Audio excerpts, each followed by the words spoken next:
I'll just chant Jai Radha Madhava.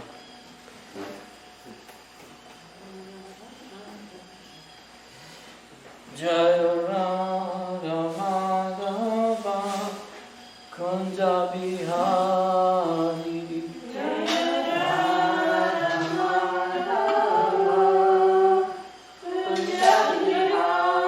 It's 9:36. Jai Radha Madhava Kunja Bihari.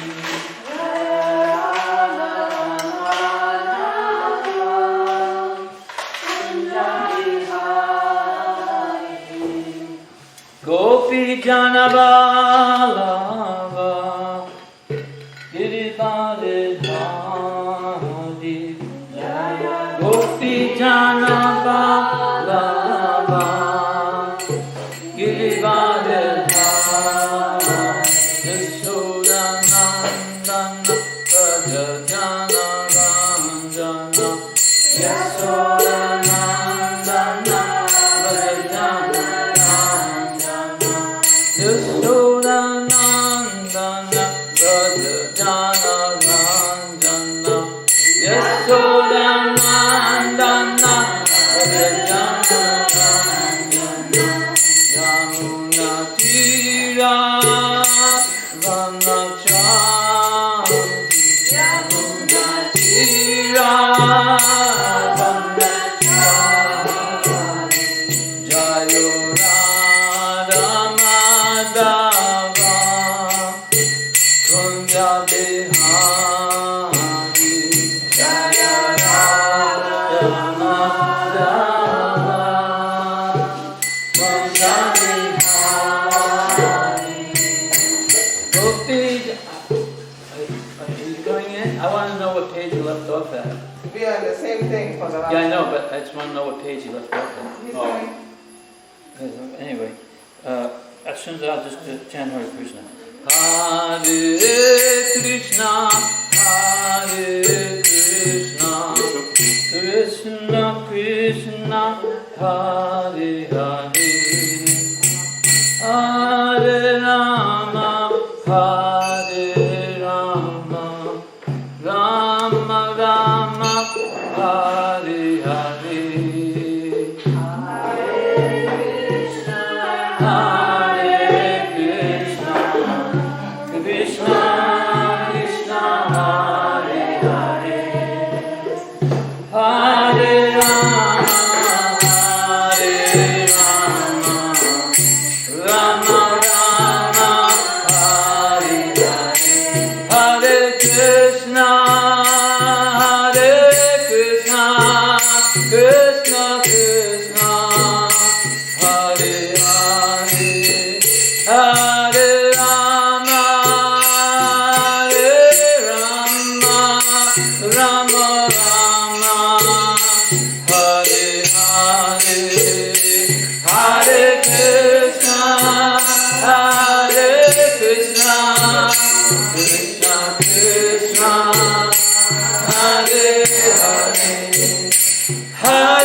Srimad Bhagavatam ki, Talavana ki.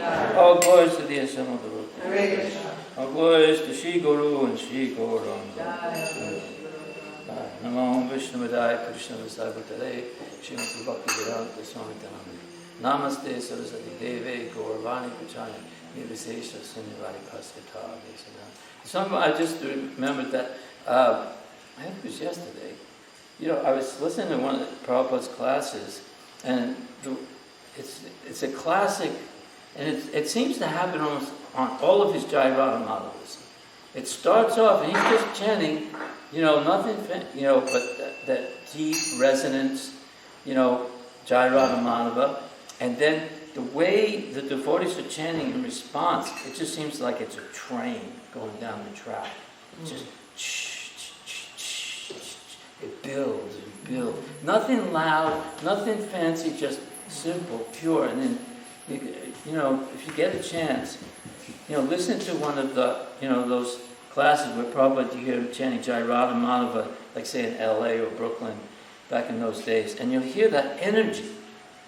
That's what I want that energy. I can't do it, but we all meditate on it. It's just like you're going right, it's a train that's taking us home. It's like really powerful. So anyway, Om Namo Bhagavate Vasudevaya. Om Namo Bhagavate Vasudevaya. Om Namo Bhagavate Vasudevaya. Thank you. Om Namo Bhagavate Vasudevaya. Om Namo Bhagavate Vasudevaya. Om Namo Bhagavate Vasudevaya. Narayanam Namaskritya. Naram Chaiva Narottamam. Deving Sarasating Vyasam. Tam Jayam Udirye. So we're continuing on text 36 in chapter 9, canto 2. Oh, thank you very much. Hare Krishna. So, and there's a couple of pages left, so I figure I'll try to just read those pages. So where we left off, this is, the Lord is all-pervading, and therefore, did I say? Before reciting Srimad Bhagavatam, which is our very means of conquest, we should first offer our respectful obeisances to the Supreme Personality of Godhead, Lord Narayan, to Narayan Rishi, the supremmost human being, to Mother Saraswati, the goddess of learning, to Srila Vyasadeva, the author, and to Srila Prabhupada, our spiritual master. Nama Om Vishnupadaya Krishna Prasthaya Bhutale Srimati Bhakti Vedanta Swami Namaste Saraswati Deve Bodhavani Pachadine Nivasesha Sunyavadi Vaskitati Satadine. So, okay, the Lord is all pervading. I'll read the verse again. And remind ourselves of the verse. You've been doing that like 3 days or 4 days now. Yeah, I know. Well, it's like 8 pages long, this particular purport. So, a person who is searching after the Supreme Absolute Truth, the personality of Godhead, must certainly search for it up to this, in all circumstances, in all space and time, and both directly and indirectly. Maybe I should read, since this, hopefully I'm going to finish this purport today, I'm going to read all of them together, all the verses, and you'll get a sense of it. It starts on 33. It's right here. Okay, here's text 33. Brahma, it is I, the personality of Godhead, who is existing before the creation, when there was nothing but myself, nor was there the material nature, the cause of this creation. That which you see now is also I, the personality of Godhead. And after annihilation, what remains will also be I, the personality of Godhead. And yet the impersonalists seem to interpret that to mean I means the nothing, the impersonal Brahman. O Brahma, whatever appears to be of any value, if it is without relation to me, has no reality. Now it is my illusory energy, that reflection which appears to be in darkness. And then we have this 35. O Brahma, please know that the universal elements enter into the cosmos, and at the same time do not enter into the cosmos. Similarly, I myself also exist within everything created, and at the same time, I am outside of everything. And now, today's verse, the last one, is a person who is searching after the Supreme Absolute Truth, the personality of Godhead, must certainly search for it up to this, in all circumstances, in all space and time, and both directly and indirectly. A person who is searching after the Supreme Absolute Truth, the personality of Godhead, must certainly search for it up to this, in all circumstances, in all space and time, and both directly and indirectly. So then, where we left off yesterday, the Lord is all-pervading, and therefore service unto Him is also all-pervading. This fact is corroborated in the Skanda Purana as follows. Archite Deva Devase Sankha Chakra Gada Dare Archita Sarva Deva Sur Yata Sarva Gato Hari. When the Supreme Lord, the personality of Godhead, who carries in his hands a conch shell, wheel, club, and lotus flower, is worshipped, certainly all other demigods are worshipped automatically, because Hari, the personality of Godhead, is all-pervading. Therefore, in all cases, namely nominative, objective, and causative, dative, ablative, possessive, and supportive. Possessive and supportive. Everyone is benefited by such transcendental loving service to the Lord. The man who worships the Lord Himself, who is worshipped, the cause for which the Lord is worshipped, the source of supply, the place where such worship is done, etc. Everything is benefited by such an action. In other words, all those descriptions there is saying that wherever you worship, the person who worships, the place he worships, all of those things are benefited in that worship of the Supreme Lord. Even during the annihilation of the material world, the process of Bhakti Yoga can be applied. Kalena nasta praleya vaniyam. The Lord is worshipped in devastation because He protects the Vedas from being annihilated. He is worshipped in every millennium or yuga, as it is said in the Srimad Bhagavatam 1, 2, 3. So in other words, the first canto, second chapter, third. It seems like it's... Oh, I see. No, wait. I got that wrong. It's the 12th chapter, 12, 3, 52. 12th canto, third chapter, text 52. Krite yato Vishnu, Tretayam yajato makai, Dvapare paricharyayam, Kalau tadari kiritanat. In the Vishnu Purana, it is written, Sahanistam mahachindram, Sa moha sa cha vibrama, Yan muhurtam krishnam vapi, Vasudevam na chintayet. If a man, for a moment, remembrance of Vasudeva, if even for a moment, remembrance of Vasudeva, the personality of Godhead, the supreme personality of Godhead, is missed, that is the greatest loss. That is the greatest illusion, and that is the greatest anomaly. In other words, if even just for one moment of your existence, you don't think of Krishna, that is, you cannot buy that back. It is the greatest loss. So I'm a loser, a big loser. The Lord can be worshipped in all stages of life. For instance, even in the wombs of their mothers, Maharaj Prahlad and Maharaj Parikshit worshipped the Lord. Even in his childhood, his very childhood, at the age of only 5 years, Dhruva Maharaj worshipped the Lord. Even in full youth, Maharaj Ambarish worshipped the Lord. And even at the last stage of his frustration and old age, Maharaj Dhritarashtra worshipped the Lord. Ajamil worshipped the Lord even at the point of death. Chitraketu worshipped the Lord even in heaven and hell. And in the Narasingha Purana, it is said that as the hellish inhabitants began to chant the holy name of the Lord, they began to be elevated from hell towards heaven.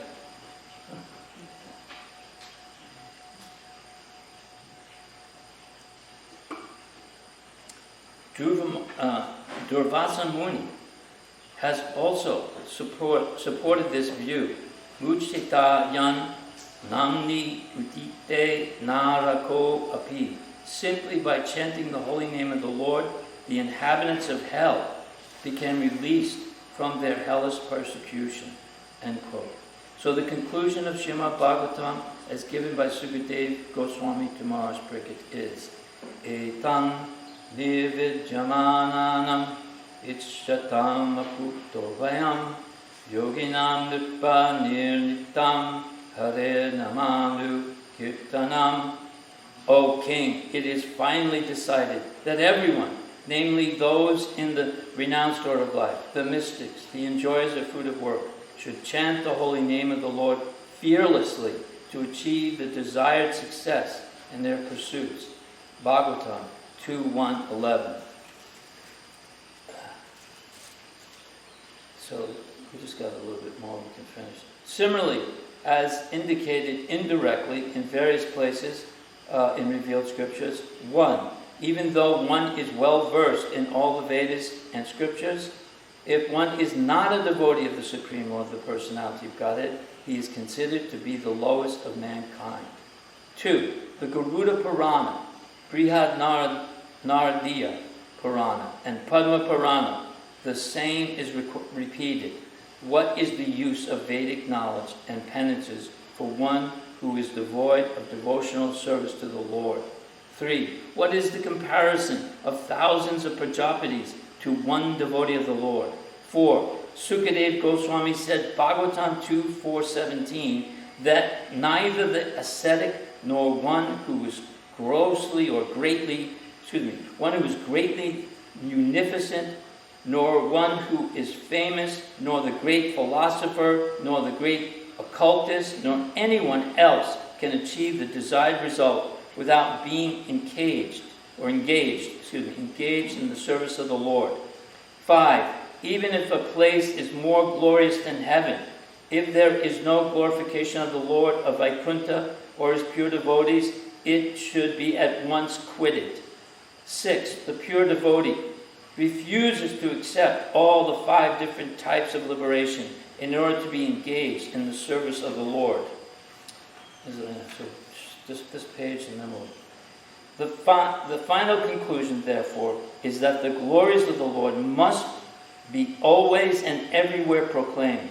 One should hear about his glories. One should chant about his glories. And one should always remember his glories, because that is the highest perfectional stage of life. As far as fruit of work is concerned, it is limited to an enjoyable body. As far as yoga is concerned, it is limited to the acquirement of mystic power. As far as empiric philosophy is concerned, it is limited to the attainment of transcendental knowledge.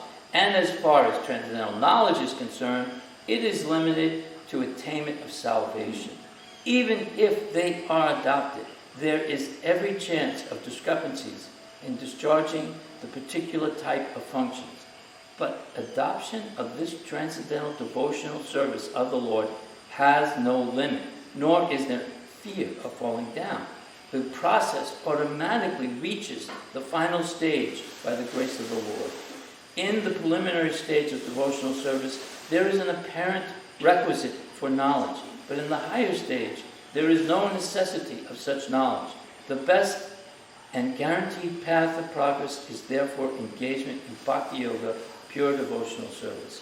The cream of Srimad Bhagavatam in the foregoing 4 slokas is sometimes squeezed out by the impersonalists for different interpretations in their favor, but it should be carefully noted that the 4 slokas were first described by the personality of Godhead himself, and thus the impersonalist has no scope to enter into them because he has no conception of the personality of Godhead. Therefore, the impersonalist may squeeze out any interpretation from them, but such interpretations will never be accepted by those who are taught in the disciplic succession from Brahma, as well as will be cleared up in the following verses. Besides that, the sloka confirms that the Supreme Truth, Absolute Personality of Godhead never reveals himself to anyone who is falsely proud of his academic knowledge. The Shruti mantra clearly says, Kathopanishad 1:2-23, Nayam Atma Pravat Chenena Labhyo Na Medaya Na Bahuda Shrutena Yam Evaisha Rinnute Tena Labhyas Tasyaisha Atma Virinnute Tanu Swam. The whole matter is explained by the Lord himself, and one who has no approach to the Lord in his personal feature can rarely understand the purport of Srimad Bhagavatam without being taught by the Bhagavats in the disciplic succession. Om Agyan Timaranda Shagyanandana Salakaya Shakshur Rumnavitandena Tasmai Sri Gurave Namaha. So, for myself personally, I am not a great, I'm not a scholar, I'm not intellectual. My grasp of all the various other scriptures, Puranas and so on, is very, very limited. Only I know what I've heard from Srila Prabhupada, and even that, I'm still a work in progress. I'm sitting stranded in a lost world. It's a desert, surrounded by death and diseases, and I'm completely in darkness. I can't see anything. I can't even see myself. The only time I can see anything is a reflection from the reality. And that reflection that I see is not me. It's a shadow. And that changes regularly. And all my attempts in this material world to try to squeeze out some pleasure will always be frustrated. No one has ever conquered the material nature. No one has ever succeeded. Not Ranjana, not Ravana, none of these great persons. What to speak of the ones that we know of, like Napoleons and the Hitlers and the Alexander the Greats. I heard someone say recently that, how did it go? Napoleon wanted to be like Alexander the Great. Or no, Julius Caesar. Napoleon wanted to be like Julius Caesar. And Julius Caesar wanted to be like Alexander the Great. And Alexander the Great wanted to be like Hercules, who never existed. He's a myth. So everything that we're striving for in this material world is destined for frustration, will only increase our frustrations. This is a world of dualities. And so Prabhupada has given us some very interesting, very simple stories to help us understand some of these points. And the one that I like the most, or is I think very instructive, is when Narada Muni comes across a cobbler and a Brahmin. And he asks them, he tells them that he's on his way. First he tells the Brahmin, I'm on my way to Vaikuntha to go see Lord Narayana, the Lord of Vaikuntha. So the Brahmin says, oh, when you're there, can you just ask the Lord, I have one request. And he said, sure, what is that? Can you ask him how many more lifetimes before I'm going to attain liberation to Vaikuntha? And Narada Muni said, sure, but I can do that. Then he sees the cobbler, and the cobbler has a similar request. Maybe you could ask him when I may actually achieve liberation to Vaikuntha, from this, get free from the wheel of samsara. So when Narada Muni's there in Vaikuntha, he says there's a cobbler and a Brahmin, both have asked the same question. And Narayan says, tell the Brahmin it'll be maybe 100 lifetimes before he comes back. Narada's like, what? And then tell the cobbler in his next life he'll be coming home. He said, I don't understand. How is that? He's a Brahmin. He's studying Shastra all the time. How is that possible? And Narayan says, well, when they ask you, what was I doing when you were there? Tell them that I was threading a camel through the eye of a needle. And Narada Muni says, okay. So he goes and he sees the Brahmin first, and he tells the Brahmin. And the Brahmin immediately asks, so what did my Lord say? When will I be going back? This lifetime, or maybe one? No, he says you have at least another 100 lifetimes to go. He said, how's that possible? That's ridiculous. You didn't even go. How do I know you even went? All right, prove it to me. What was he doing? Well, he was threading a camel through the eye of a needle. And the Brahmin says, really? You expect me to believe that? How is that even possible? How can he put a camel through an eye of a needle? You didn't even go and see him. You're a fraud. You're bogus. Get out of here. So then he goes off, says, I'm sorry for the bad news. I'm just relaying the message. Don't kill the messenger. So then he goes to see the cobbler. And so did you have a chance to speak with the Lord about my situation? And he said, actually, this will be your last lifetime. You should expect to go back to Vaikuntha right after this lifetime. So, oh, my Lord is the Lord. Oh, so what was my Lord doing when you were there? And he said, well, he was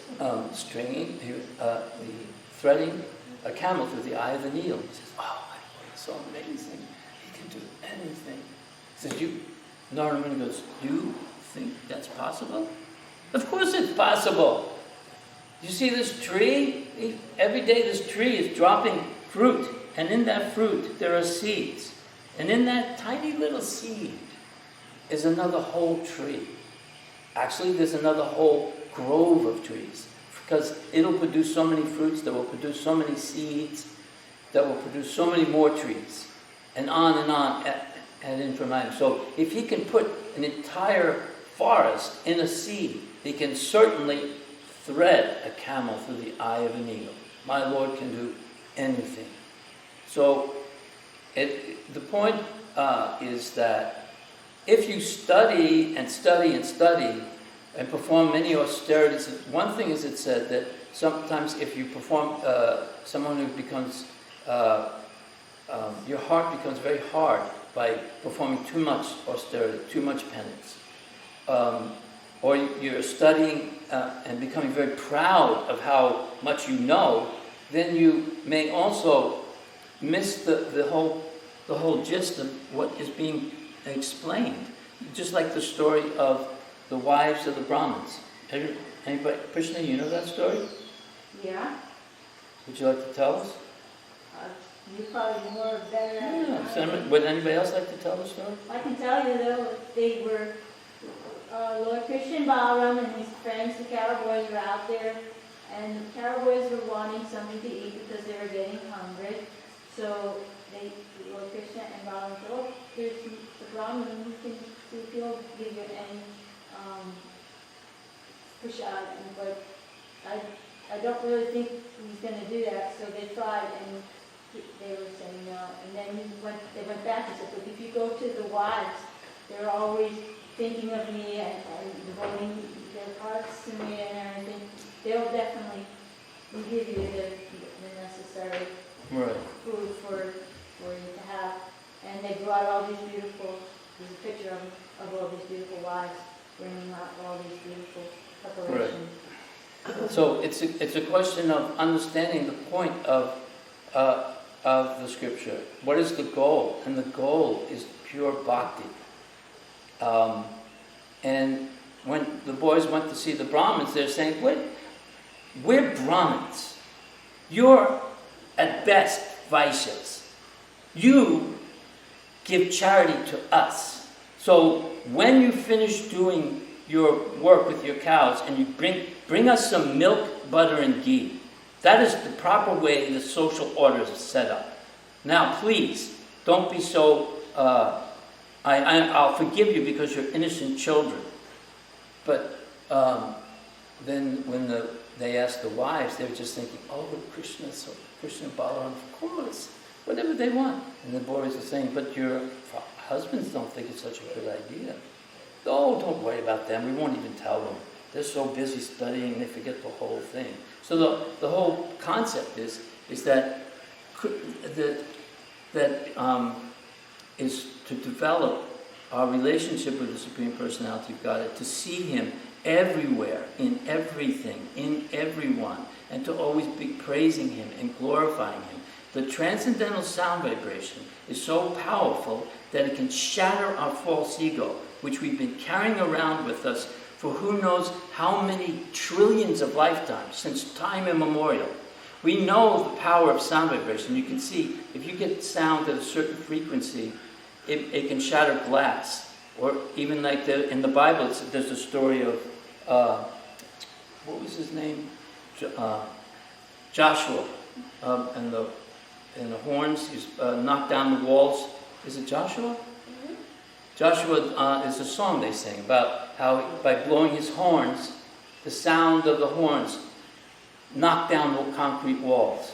And they've done so much study about with sound and vibration and frequency and how potent it is. The Brahmins, by chanting the mantras correctly, their purity, their sound vibration, they could ignite a fire. They could take an old horse and put it in the fire and it would come out a new young horse. That's how they tested their the potency or the efficacy of their mantras. They could in the story of Vena Maharaj, Vena was the son of what was his name? Anga? Maharaj Anga. And he wanted a son very badly, and then he gets the son, Vena, he's just awful. I mean, he's so embarrassed and so disgusted, he just leaves the kingdom in the middle of the night. And now Vena's in charge, and he thinks he's the Supreme Personality of Godhead, and he's disrupting all of the sacrifices, thinks that all the Brahmins should just offer all their sacrifices to him, because he is the Supreme Personality of Godhead. The king is the representative, not just the representative, all the demigods are his parts and parcels. So when the Brahmins hear about this, they go to see Vena and try to convince him that you have a misconception. And he says, you're all offensive to the Supreme Personality of Godhead. I am the Supreme Personality of Godhead. You're foolish. You do not understand who I am. And just by the sound vibration of saying, kill him, he dies. Like that, just by the sound vibration. Shamananda, and there's a very interesting pastime when they were doing, I think they had a kirtan party in somewhere in Bengal, and the Muslims were attacking the kirtan party and taking the cartels and throwing them into the river, and they were smashing the drums. When Shamananda heard of this, he came the next day to the kirtan party, and they started it up again. And then he chanted Hare Krishna, Hare Rama at such a high frequency. It was so loud that their beards all caught on fire, and they began to vomit blood. Wow. In the beginning there was the Word, and the Word was God.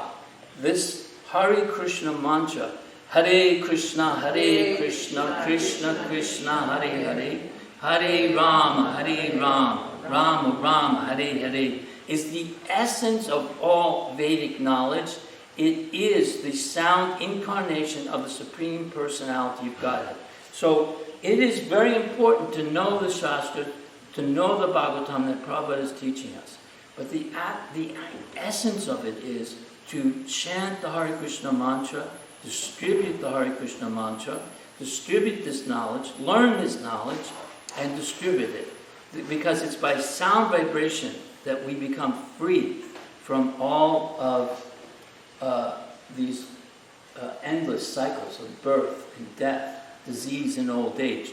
We have seen right now, this whole world has been shut down completely, not just a part of a country like during a blizzard or something. The entire world is shut down by a microscopic virus. You cannot even see it with the naked eye. The whole world has has to be quarantined. We're all wearing masks. You have to stay in your place of living. You can't go out in public. This is just one little particle of the inferior energy. And we are brought to our knees. The whole world is stopped. Our financial system within our country and the different other financial systems in the other countries are all completely trembling by this one little germ of Krishna. Krishna's energy, with a blink of an eye, he could create a huge tidal wave or earthquakes. All he's done right now, what to speak if there was an actual Brahmastra released? He's just released a germ. And we're all so completely crushed. We don't know how to deal with it. We don't understand it. All of our lives have changed. But what he's done is, he's taken away all of the distractions. Like just now, if you say you were someone like myself, who, if I wasn't a devotee, I'd be really interested to know the scores of the baseball games every day. I would want to know, what's going on with the French Open in tennis. Should have happened. It never happened. Right? And right now they should be starting Wimbledon. All of these kinds of distractions, the latest movies, concerts. There's no sense gratification. You're taking away all of your sense gratification, all of your distractions. Now sit down and read my books and chant. This is how powerful the Lord is. And the Lord, with his inferior energy, is so powerful. But his spiritual energy is so much more attractive and so much more powerful. Jamunacharya says that whatever you do, if you're attached to your family and friends, don't go and see that blue cowherd boy down by the Jamuna, because you will become overwhelmed with his beauty. The sound of his flute, everything in the forest is stunned by the sound. The music is so beautiful. The deers, everything, just stop. They're all just fall in love with the sound of the Lord's flute. Don't go and see Krishna, because you will forget about your family and friends. You'll forget about all of your big dreams and desires to build a great financial institution or a great charitable, philanthropic foundation. All of it, unless it's in relationship to the superior energy, the Supreme Personality of Godhead, all of it is a waste of time. It will be dissipated in the course of time and deteriorate and fall apart. We won't ever be able to succeed in finding permanent happiness in this material world, a permanent situation in this material world. There's no material solutions to our problems, because we're not material. We are anti-material. We're against material. We are spiritual energy. Spiritual energy, material energy is dull and dead. No consciousness. Spiritual energy is blissful, is eternal, and is full of knowledge. And we have to reunite ourselves with that spiritual energy, that spiritual personality, that supreme personality of Godhead. And that is the glories of the Srimad Bhagavatam. Because it is the cream of all the Vedas. And the cream of the Srimad Bhagavatam is Hare Krishna, Krishna Krishna, Hare Hare, Hare Ram, Ram Ram, Hare Hare. Like that, the story where Lord Chaitanya sees this one disciple in a temple, and I think he might even have the book upside down. No, he's looking at the picture, and he's crying. Tears are crying. And Lord Chaitanya, he asks him, well, why are you crying? He says, well, my spiritual master is giving me instructions. I must read the Bhagavad Gita every day. But I'm illiterate, I can't read. So why are you crying? He said, when I see this picture that Krishna has become the chariot driver of Arjuna, his devotee, that he's willing to serve his devotee, I am so moved that the master of the universe, the source of everything that exists, is willing to serve his devotee in any way. He serves us. And that is the perfection of our existence, is to realize that we are Krishna's servant of the servant of the servant of the servant. We are not the controllers of this material world. We'll never control this material world. We'll never enjoy this material world. We'll always exist in an ocean of distress. It'll only cause us misery. The more we identify with it, the more miserable we are. And I can attest to it. I identify with this material energy. I totally ups and downs, happy to stress. I have not reached the Brahmabhuta Prasanatma stage. I'm striving for it. I know it is the goal. That's what I know. I'm not very scholarly. I'm not that intelligent. But I do know this, that Prabhupada and Lord Chaitanya's movement is the prime benediction for humanity at large. And I'm very fortunate to be in a human form at this moment and be a part of it in some small way. So is there any questions or comments? Yes? You're talking about furiously chanting the holy name. What came to my mind way back when I was first joined in the 70s, how Prabhu, he led this kirtan in New York. Yeah. And you know how it can be in New York where people are throwing things at you and saying Yeah. not being very nice. Yeah. We had a bunch of boys and such as in the back making sure, okay? But this one man, he just started shouting at Prabhu. And the louder he would shout, the louder Prabhu would chant Hare Krishna. So it would go on and on and on. And finally the man came up and he just walked away. And I realization that there's this like bubble. Right. Protective things that help us. And of course the other thing was how something about the transcendental sound vibration. I know right now because of COVID, so I'm not in separation. But I had so many nice people come up to me and say, wow, you're like spiritualizing the whole atmosphere. Really? Down in New Orleans. Oh yeah, well, when you were going on hard now. Yeah, they would say things like that. Or, encouraging things. Oh, this sounds so sweet. Oh, this sounds so beautiful. Or, not everyone's, going to want it. It was like a wonderful situation. We had like a microphone, we had 2 madongas, it was really ecstatic. And you could see people it would be on the other side of the place where we would be, and they would be like listening and trying to dance to whatever we were singing and everything like that. So, yeah, it was definitely so kind. Gave us this opportunity. Someone have any other story about Sankirtan? I have one. There was, I think I may have told this before, but there was one time we were chanting outside of this place where the hippies would, this was already the end of the hippie stage. It was just becoming seedy. And it was called the Crisis Center. We distributed prasadam there. And we were chanting out in front of that building. And next door was a place.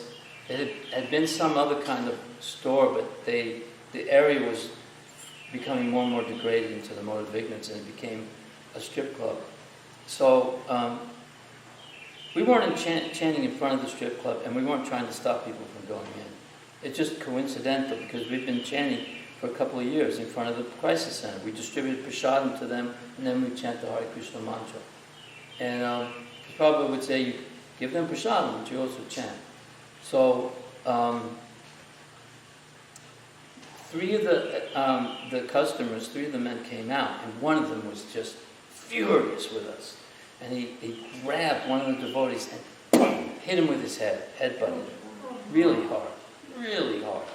And immediately we just shift gears and we start going, Namaste Nada Shringaya, really loud.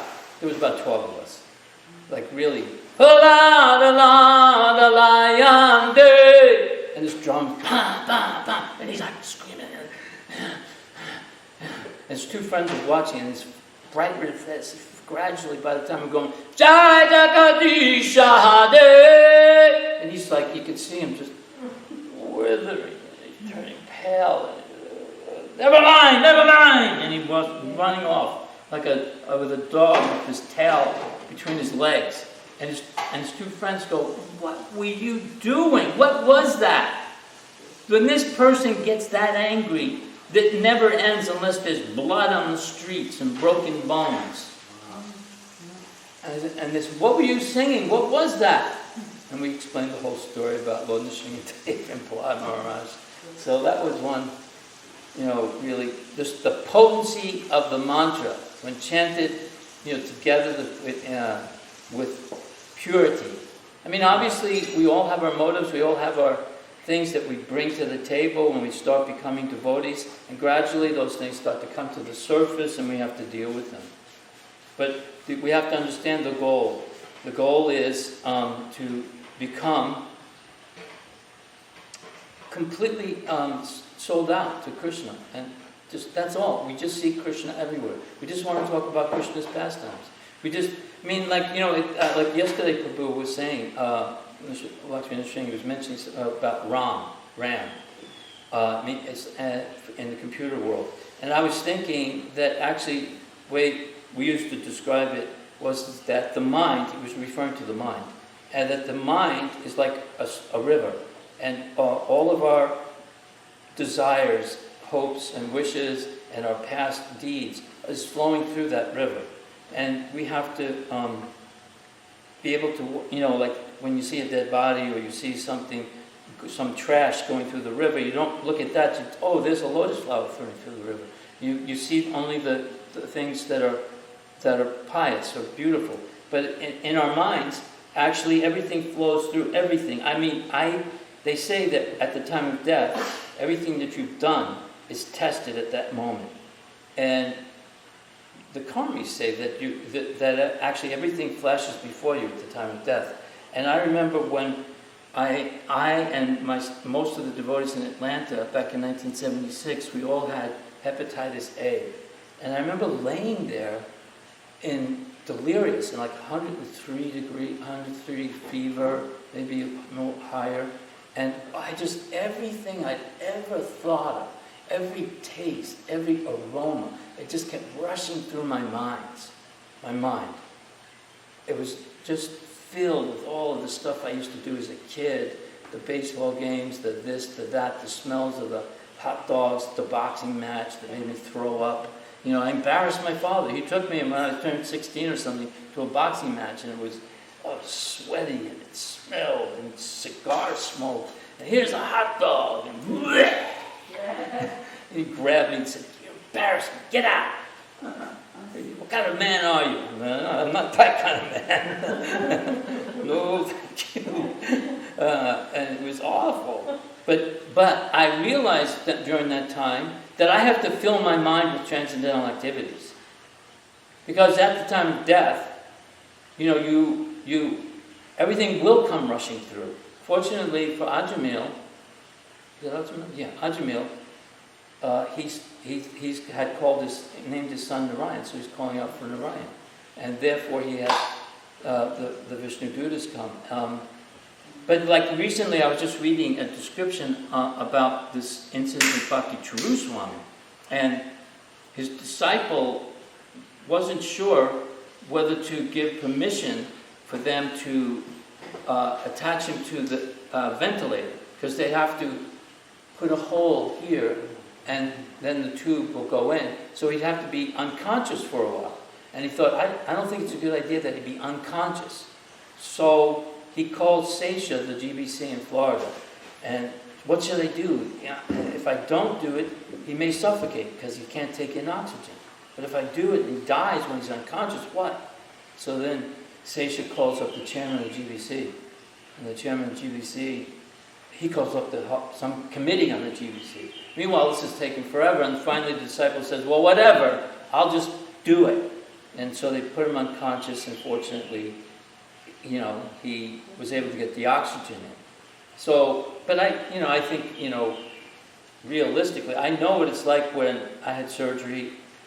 I woke up like 8 to 10 hours afterwards, and I had no memory of what or where.